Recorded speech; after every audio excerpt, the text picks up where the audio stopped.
everybody, thanks for tuning in and click on today's video. Hope you've been having a good week. We're out here today to go over something I think is really important that a lot of people look past, and that is rain gear. But before we jump into today's video, I just wanted to go over the direction of this channel. If you'd seen my video previously to this of me moving to Alaska, you could safely assume that it's going to be few and far between that I'm going to be posting videos while I'm there. I will have cell service, but it's not going to be enough, or it's going to be using too much data for me to try to upload videos on YouTube doing it that way. But what we can do is we can stay in touch and we can interact through Instagram and Facebook. I really love the Instagram platform. I post a lot on there and sometimes do teasing videos or pictures or whatever. That's what I'm going to be posting on my YouTube channel. So if you haven't already and you want to stay in touch and kind of see what I'm going to be doing there in Alaska, I will be posting on there because I'm going to have cell service to at least do that. So if you could, go and follow me and stay in touch with me there on Instagram. I'll put links to that in the description below.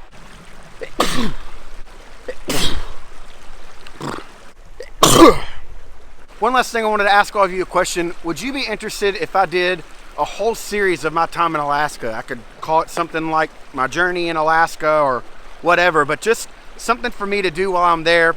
Instead of going out and doing reviews or whatever, I could also kind of be doing more of like a daily life kind of thing, or showing you what I'm doing and where I'm living and what my job entails, and show you all the gear and stuff that I'm bringing before and what it's like when I come back. And I just think it'd be something good for me to do. It would give me some kind of goal to strive for every week. So let me know in the comments below if that's something you'd be interested in.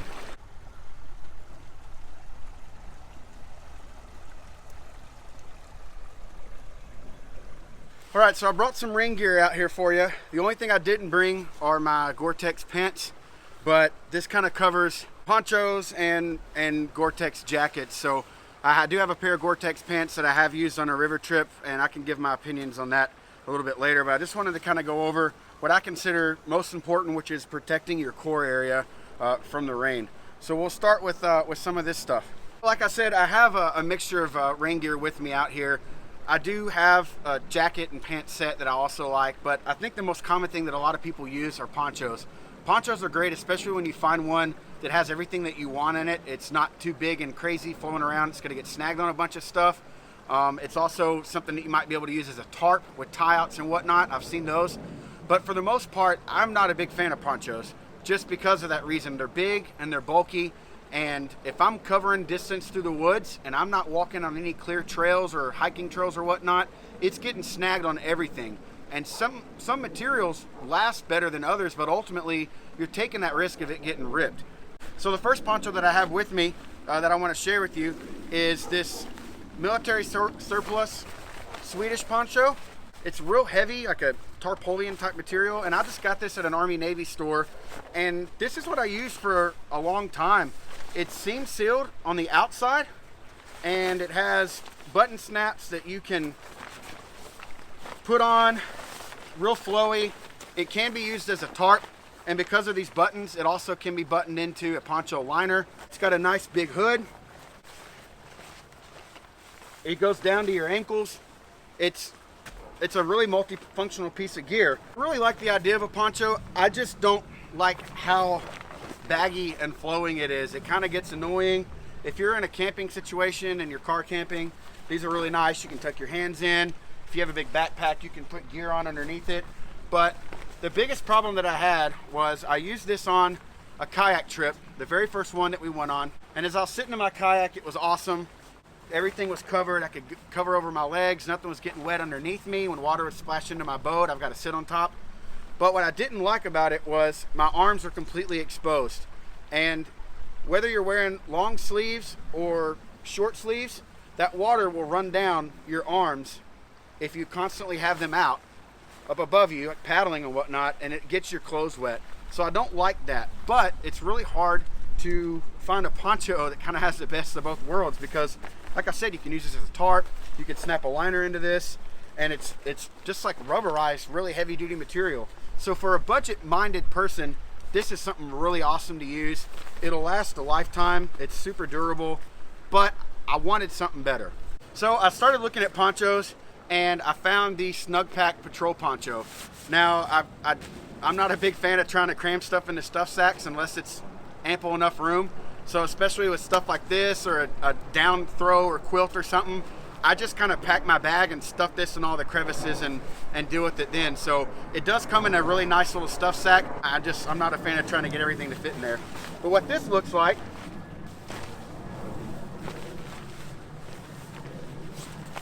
is this. So some added features to this that I really like. This is my favorite poncho if I'm going to use one. It has sleeves, and the sleeves are not tight and constricting. They give you enough room. It's got finger holes to where if you don't want the sleeves to ride up, put your fingers in the holes, you can paddle, you're good to go. The hood is big enough, it can go over your head. It's got drawstrings to where you can cinch it down with cord locks on there. It's got a zipper on the front. It's almost like an anorak that opens up and gives you a little bit more room in the chest. And if you had to, you could pull this up over your face and cinch it down. You're good to go. It is also seam sealed on the inside. Really nice seam tape on it, much like a tarp. And it's got a hydrostatic coating on there. I'm not sure how strong. But the thing that sold me on this, it's got a kangaroo pocket here in the front and a Velcro mat pocket that you can stuff stuff into.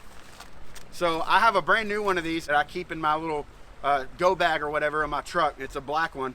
And this is, I mean, it's awesome. It's tailored long enough in the back to where you can put a pack back here, and that space, it won't cause the back to ride up. So the back is cut longer than the front. But even still, I have a problem with all this flowing around. It really annoys me. It's loud, it gets snagged on stuff, but for a car camping situation or walking in a clear trail or whatever, it's perfect. It covers your pack. So now we'll get into actual rain jackets. The very first Gore-Tex jacket I got is actually a Nike brand. And the only reason why I got this was because at the time I was working for Nike. I did shipping and receiving for them, logistics kind of stuff. And this was a one-of product that came into the outlet store that I was working at the time. And it's just a killer deal.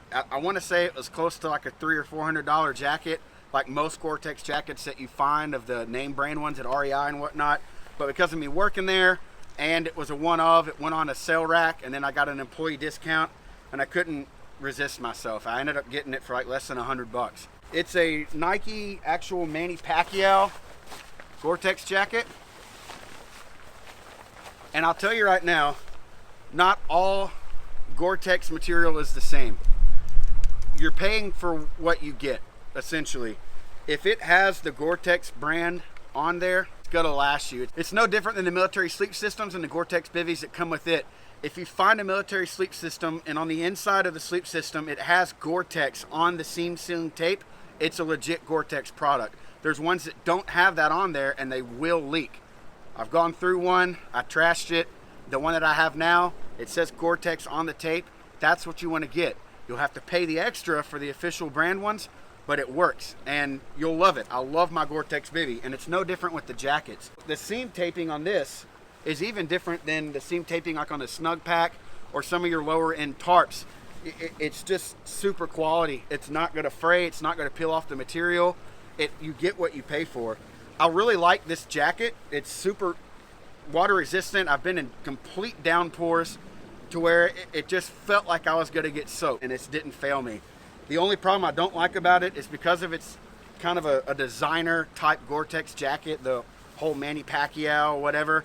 It's not what I would call an outdoorsman's fit, to where there's ample enough room in the shoulders. This is an extra large, and I feel like even a 2X would still be tough to wear, because Gore-Tex to me should only be a layering system. I don't like wearing a real heavy coat and putting Gore-Tex on top of it, because this stuff doesn't breathe that well. Unless you've got like pit zips and all that in there, you're gonna sweat and it's gonna keep that heat in and you're gonna burn up.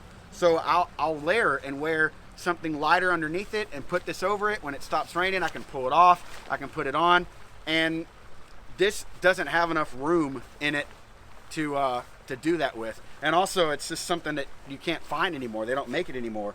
But the design's really cool. All the pockets, it's got a pocket on the inside.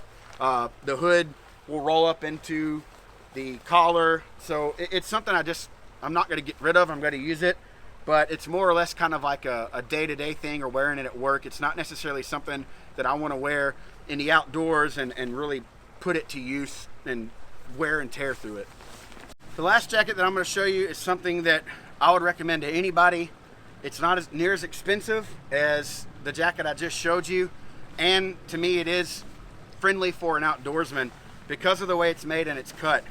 This is a Duluth Trading Company rain jacket. Now, it's not Gore-Tex branded, so here I am saying if you don't get Gore-Tex branded, the tape's gonna suck and it's gonna leak. I ate my words with this jacket. I took a shot in the dark with this when we were up in Wisconsin a couple years ago for a Green Bay Packers game.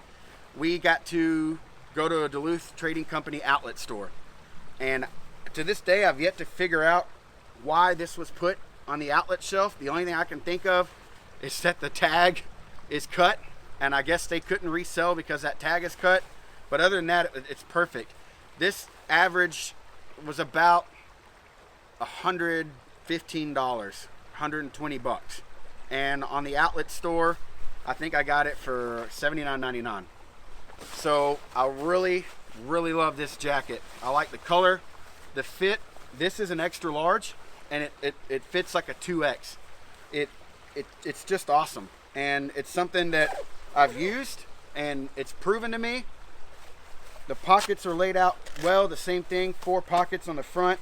It's got I think it's got a pocket on the inside. No, it doesn't. But the big thing that I like about this one better than the other one is it does have pit zips, and it's got 2 zipper pulls on here to where I can pull this up, and instead of trying to find where I pulled it, I can just grab the next one and close it, or vice versa. That's huge for if you're in a hiking kind of situation, or you're like when I come out here. I've been caught out here before where I've been filming a video, having fun. It's kind of cloudy and overcast, and I'm walking back. It's about a 45-minute walk, and it starts pouring rain on me. I can throw this over real quick, and because I'm not going to be paddling or having my arms up, I don't have to worry about water running down here. I can unzip the pit zips and get air and ventilation in there and take the hike home, get in the truck, and head home. What I will tell you about this though, and I believe it's true for that Gore-Tex jacket, the Gore-Tex jacket you'll get at REI, any of the other Gore-Tex jackets, if you completely submerge yourself in this jacket, it takes forever for this to dry. So last year we did our kayak trip, and crazy intense trip. We got caught in a flash flood. We actually decided to launch in a flash flood. Very foolish of us. Well, halfway through, we're looking for a place to camp, and we got to get off the river. It's getting crazy, and I was turning around to look for a buddy behind me, and my back end got caught in one of the little rip currents on the side. It rolled me and dumped me in my kayak. At that time, I was wearing my black Gore-Tex pants and this jacket, paddling in the rain, no problem. Had my hood up. I'm not getting wet. You're just having fun in the rain like a kid. But I dumped and went completely over my head. I lost most of my camera gear. It wasn't strapped in. My kayak, my paddle. I'm grabbing stuff. I'm swimming to get over to the shore, and I get out, and this thing feels like it weighs 15 pounds. So I kept it on for a little while, and we got to up on a hill to a landing area, and I just noticed that I was freezing. This whole thing soaked wet on the inside. I mean, just wringing it out, soaking wet, and I couldn't understand it. I thought it's Gore-Tex. I thought it's supposed to be, water resistant, waterproof. It's true on the outside, but what I noticed is if you get this thing soaking wet on the inside, it's no different than a pair of Gore-Tex boots, your muck boots, any of that stuff. It's going to take forever to dry out. So this was pretty much useless for me until our 3rd day on the water, and we had full sunshine, and every day I was setting it up at camp, turning it inside out, drying it, and it finally started drying out and working. But just a word of caution that 1, not all rain gear is created equal, and 2, at a certain point, water is just going to get you wet no matter what you wear. It's almost impossible to keep from getting wet in certain situations. I just wanted to show you the different rain jackets and the different rain gear that I use and that I've tested, and I'm looking forward to it because the area that I'm going to and going to be living in, it's pretty much a temperate rainforest. So a lot of this stuff is things that I'm thinking, what do I want to bring, what I want to pack. And a jacket like this, I really enjoy it because I can go in and out of a boat or in and out of a building real quick, and it'll keep my main part dry. And for the most part, you know, your legs and your feet are underneath you. It's rare that you're ever standing out with your leg and it's getting soaking wet. So a lot of times the water will just run off this and hit the ground. If you're sitting down, then you'd obviously want a poncho or something, but these are just some options of rain gear that you might want to look into. I think it's really important, the layering system with a shell like that. It just works the best for me. Instead of wearing some huge wool thing all the time, it just doesn't work in this area. It's hot here, it's humid, and we get rain showers that pop up, you know, off and on, especially this time during the spring. So being able to wear like a hoodie and then throw a jacket over real quick to get dry and get underneath your tarp and take it off, it just makes sense to me. All right, so that's all the rain gear that I have and that I've used, and it's like knives, man. You get what you pay for. There's nothing wrong with starting off with a budget-friendly poncho or rain gear or jacket or anything, but eventually the more you use it, the more you're going to see there's certain little things that you want. Maybe I want sleeves, or maybe I want it to be able to become a tarp with tie-outs, or maybe I just want to rock a jacket and pants and roll it up and have a separate piece. It's just going to come down to you and what you prefer and what you enjoy and what you want. And for me, I'm a big fan of a jacket and pants. I rarely use the pants, but I like having them instead of the poncho. But check these products out. I'll try to find links to all these products except for probably the Swedish poncho. That's just something you're gonna have to scour your surplus store for, but they all work really well. I've just found what I've liked, and that's what I'm gonna use. I hope you enjoyed today's video. Rain gear is important. Get you some and stay dry. Get outside and enjoy the woods. Thanks for watching.